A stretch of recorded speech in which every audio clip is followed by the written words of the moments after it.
On va s'intéresser aujourd'hui à la notion de milieu dans un repère. Donc j'ai pris deux points A et B dont les coordonnées sont données. Je vais m'intéresser aux coordonnées du milieu I. Alors on peut déjà remarquer quelque chose, c'est que qui parle de coordonnées parle d'abscisse et d'ordonnées. Donc moi ce qui va m'intéresser, c'est de trouver l'abscisse du point I, puis l'ordonnée du point I. Je peux remarquer que l'abscisse du point A se note XA. L'abscisse du point I se note XI. L'abscisse du point B se note XB. Par un système de proportion, on voit que si I est le milieu de AB, XI va être au milieu de XA et de XB.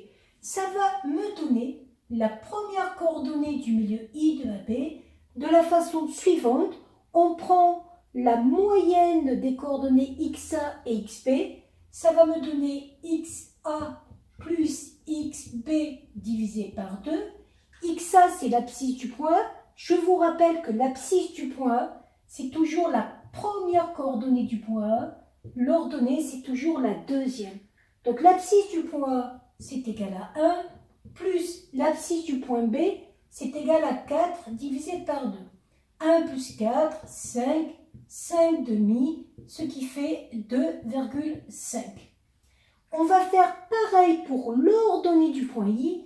Donc pareil, on remarque par un système justement de proportion au niveau des coordonnées. Si I est le milieu de AB, les coordonnées vont être situées exactement au même endroit, c'est-à-dire que YI va être au milieu de YA et YB. On aura donc comme formule YI égale YA plus YB divisé par 2.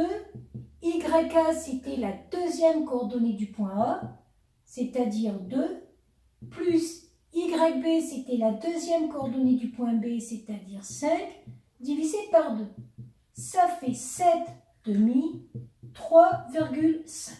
Et là, ça me permet de dire que le point I, milieu de AB, a pour coordonnées 2,5 sur l'axe des abscisses, 3,5 sur l'axe des ordonnées. Et ça me permet de retenir cette formule des milieux qui n'est rien d'autre qu'un calcul de moyenne au niveau des abscisses et au niveau des ordonnées. Et on ne voit qu'on ne mélange pas abscisses et ordonnées. Voilà.